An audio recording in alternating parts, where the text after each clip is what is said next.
to the final session on harmony. And in order to do that, we've had 2 previous sessions, so we want to take a look back. Before we do that, did a quick little Instagram just to mention that these slides will now be on our website. If you just click on the term harmony, the slides will pop up because the video isn't going to pick up everything that's happening up there. The video is just for people who can't be here. They can still hear what's going on, but they really can't see what's going on there. So I wanted to make those slides available at the end of the session. So after 3 meetings, that constitutes the end. And the next session on Bliss will be on the 27th of October, and move into those areas as well. Once again, the tribe here is the purpose to explore common concepts with people from different backgrounds, beliefs, religions, trying to work for that common truth.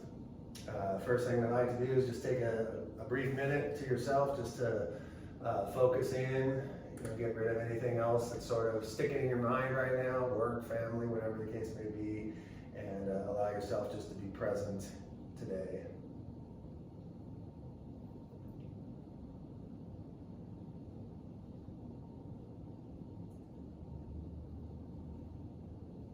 All right, and over the last 2 sessions, we've looked at 6 different groups' ideas about harmony.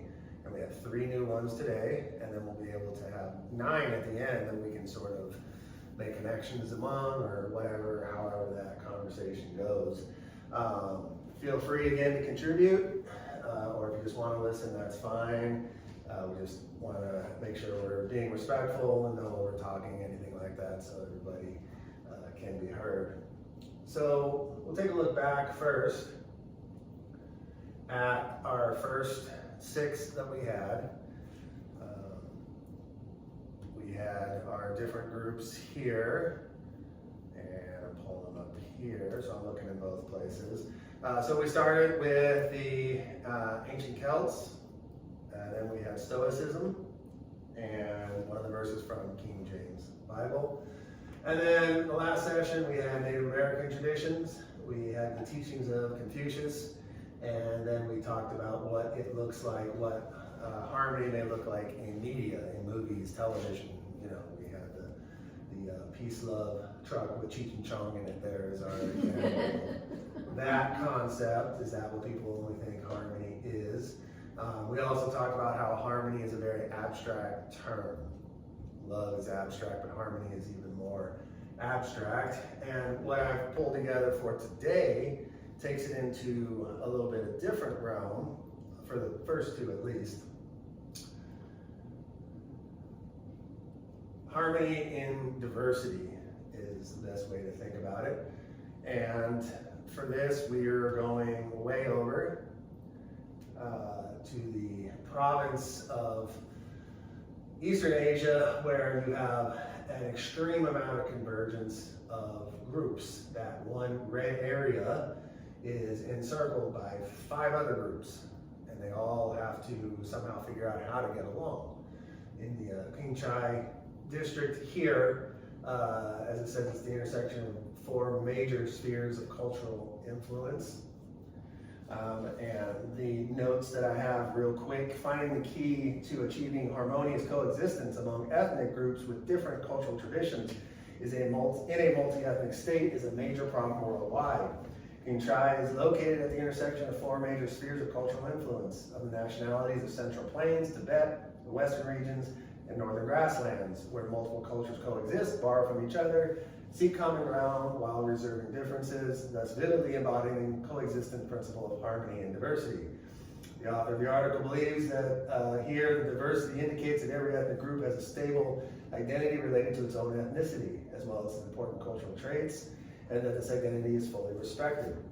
What is embodied harmony are the feelings of cultural tolerance and culture sharing, which include different faith systems and cultural traditions, and peacefully coexisting in the same social space. So for a certain amount of time, they've been able to do this, as it says, cultural tolerance through the sharing of their cultures, not by closing off to everybody else. So when you look at it, they're sort of encircled there, and this group is able to coexist with all of the various groups that are working around it. And in that article, in the International Journal of Anthropology and Ethnology, it goes on to talk about, some of the efforts that they've made, and it really breaks down to that core principle of not being exclusionary. So when we talk about this, when we sort of bring these together, possibly, that's the main concept. When you've got such diverse people, how do they coexist? Number two is also from a different aspect than a specific grouping, harmony and culture. And for this, we're going to deal with a social psychologist, Hofstede, who created a thing called the 6 cultural dimensions having to do with culture. And they are listed there.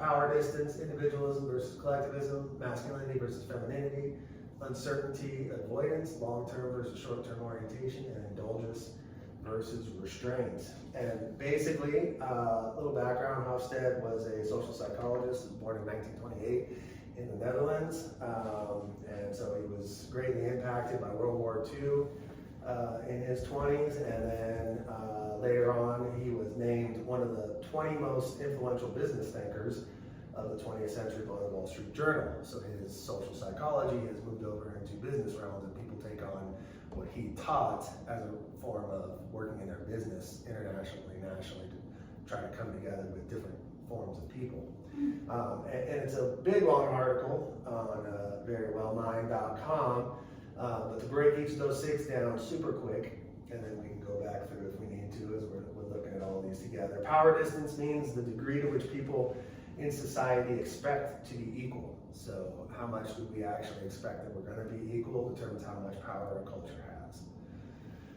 Individualism versus collectivism is the degree to which people focus on their groups. How much time do they spend focusing only on themselves as opposed to others? Masculinity versus femininity is the preference of masculine versus feminine traits in a society. There are definitely countries that prefer the masculine, and we can see that in their faith and their different kind of setups, their government. Uncertainty avoidance deals with how much a society can cope with uncertainty of the future. So if they're always afraid of the future, or are they willing to just take chances and risks on things and keep growing and not regress within themselves? Indulgence versus restraint deals with how much your culture satisfies human needs or desires versus how much you hold back on your desires to satisfy societal norms. So we're not out there breaking and looting all the time for ourselves. We're more of a society that wants to live within laws. So again, those things that keep us together create that harmony. And long-term versus short-term orientation.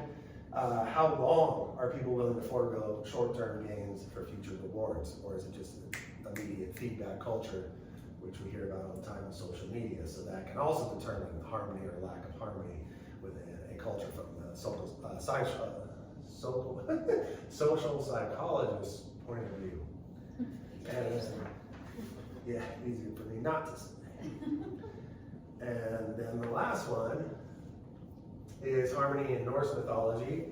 So we get a little bit of a different aspect of it. If you've seen the Marvel movies, you know exactly where this is going, because they talk at great lengths about the different planets, the 9 that they have within their cosmos. So cosmic harmony refers to balance and interconnectedness of all elements within the universe. In Norse mythology, it encompasses the relationships between the gods, humans, and the natural world, emphasizing a holistic view of existence. The interactions between the 9 realms contribute to cosmic balance. So this reflects a worldview where everything is interdependent, and maintaining balance is crucial for the well-being of all the realms. They all exist on the world tree. I'm not even going to try to say the name right now of the world tree, but that is their belief system, and they're all interconnected. They all are branches, the 9 worlds on the tree, their tree of life, that we have also in other cultures. And their deities are associated with cosmic order, including Odin, the All-Father, and Frigg, the goddess of love and fertility, which we saw with the Irish early on. with Bridget.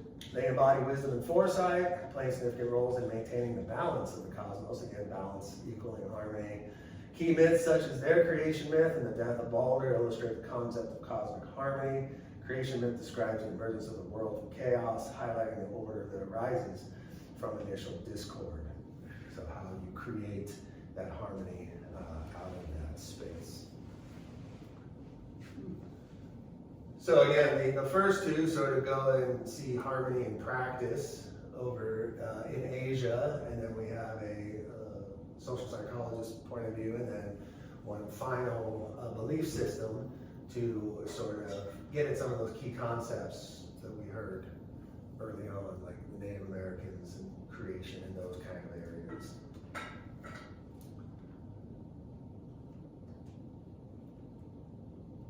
I was able to collage them all together there, all 9 of the different ideas, concepts, beliefs, whatever we may want to call those, just to have a visual there.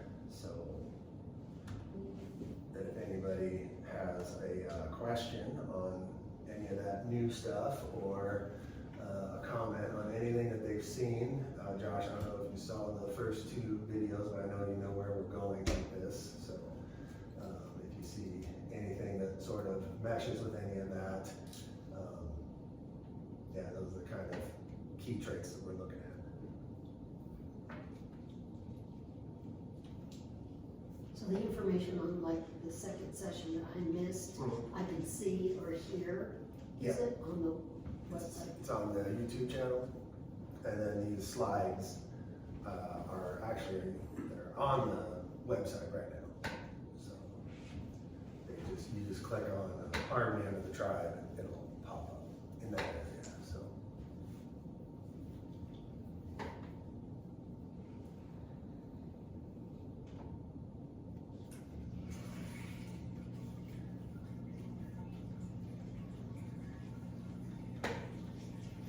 Anything I need to go back on this one?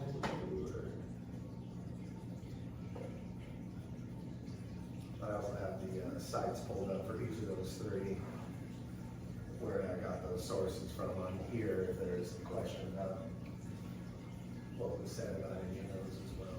So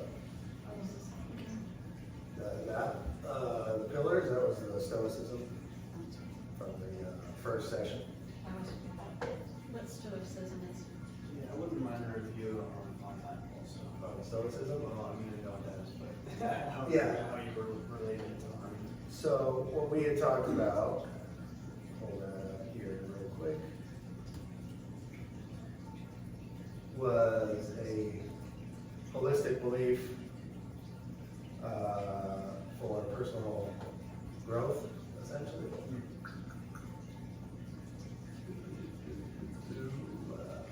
There it is. So the ancient Romans created this, and the 4 cardinal pieces are living according to nature with through your use of wisdom, justice, courage, and moderation. So some of the things, again, that we pull from Lodge are those specific wisdom, moderation, justice, we pull from the ancient Romans, the ancient Greeks, their belief systems of the philosophies that they created.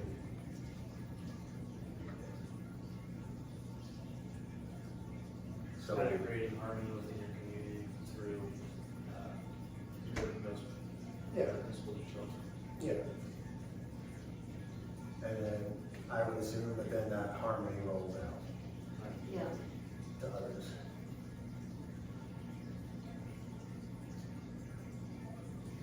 You said ancient Roman? Yeah. Ancient Greek first and then the Romans, yeah. So, and that's what's cool about this too, when we look at the time periods.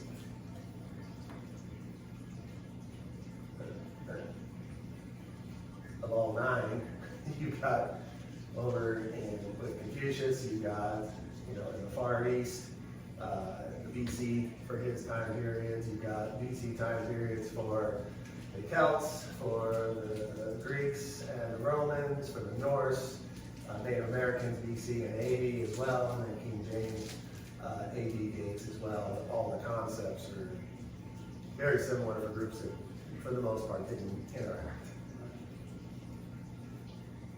And are the resources that you used on the website as well for all these different?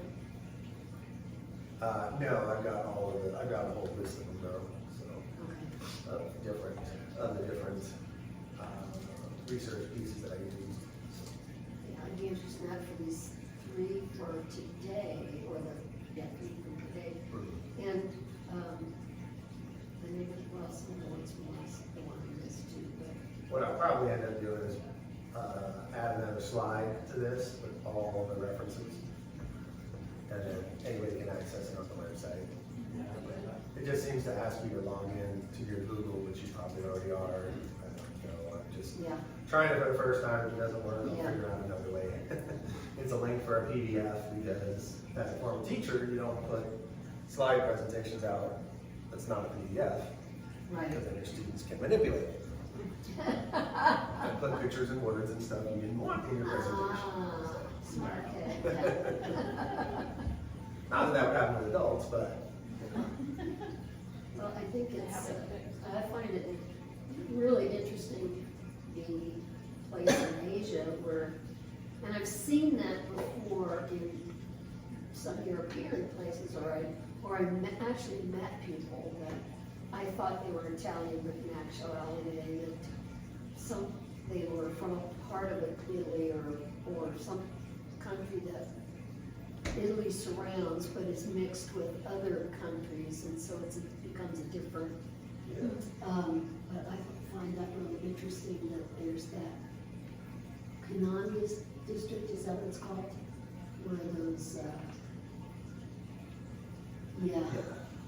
This one here. King High? I asked Google to pronounce it earlier and I already forgot how to pronounce it. So, yeah. Yeah, there's a fly. Exactly why. And you know, I have to say, it made me think of a couple things. I was thinking this morning for some reason about, you know, I've always, you know, when I've looked for a church for myself, it's always really, and it came out of something I was watching this morning, and anyway, I've always looked for a Christian church, but after I found out from my genetic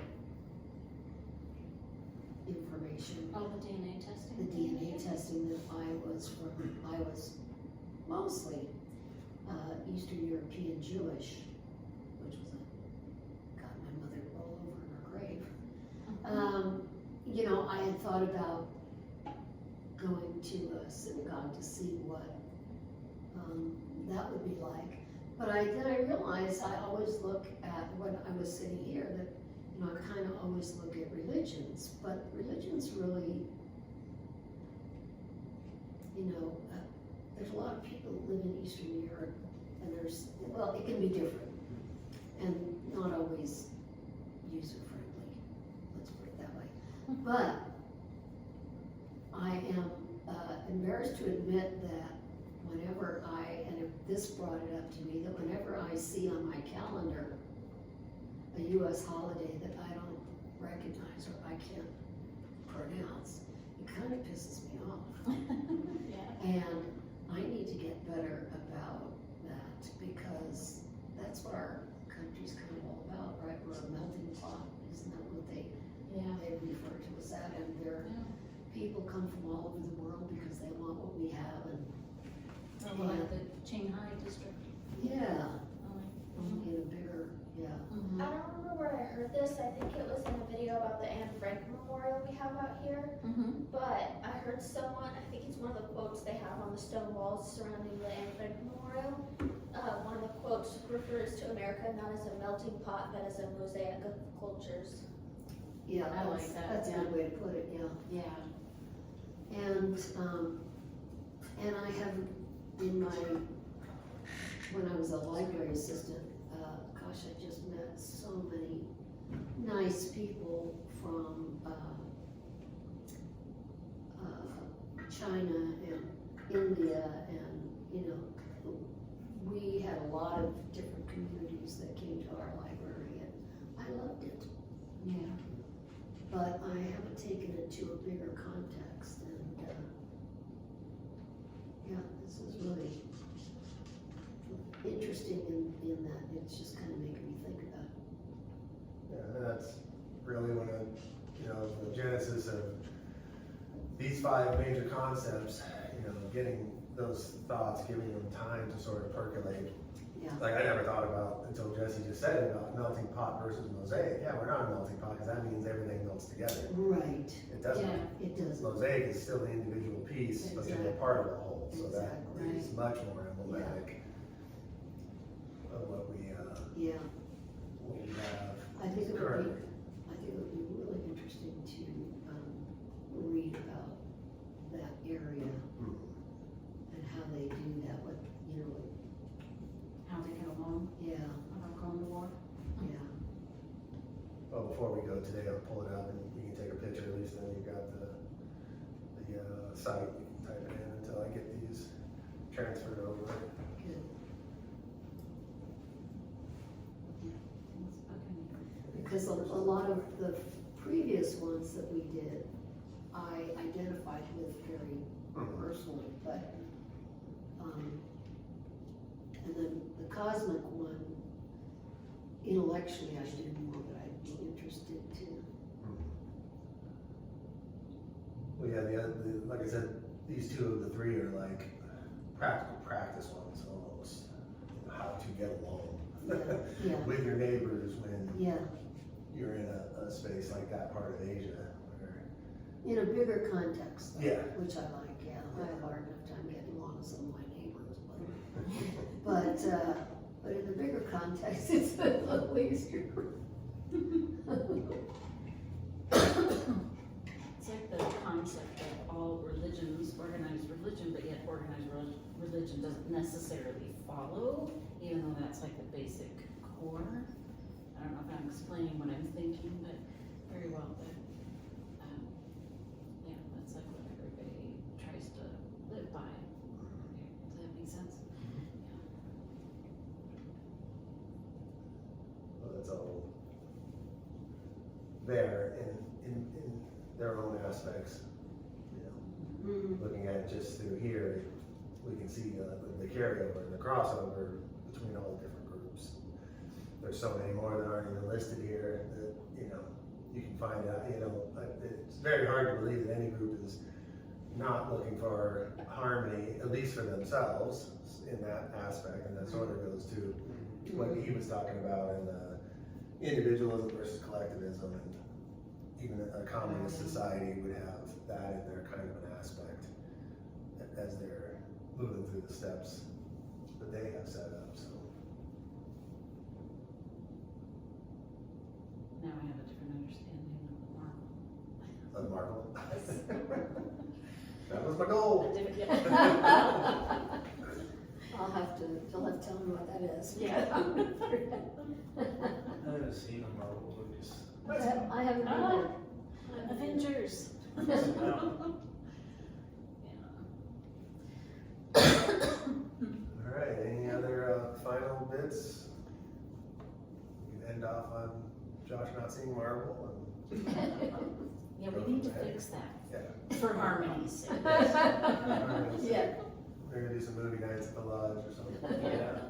Copyright, but anyways, yeah, so these, again, these videos, streaming up on the YouTube channel, and the website will have these slides and the information, and my goal is just to, you know, get this out, and eventually more people come, and we can't meet here, we'll meet elsewhere, and just let it go, because I think these kind of conversations, once, you know, people buckle down, and, you know, it's good to just get away from stuff for a bit, Yeah. and take some time to think about that. The way, again, the setup, real quick, of the 5 tenets, harmony being the first, because it's like your bedrock. You can't move forward if you're not Yeah. harmonious, if you don't have things in line for yourself, etc. And then bliss, faith, resolution, and freedom are the ones that follow in that aspect, and they all build upon each other. And so each will get its own time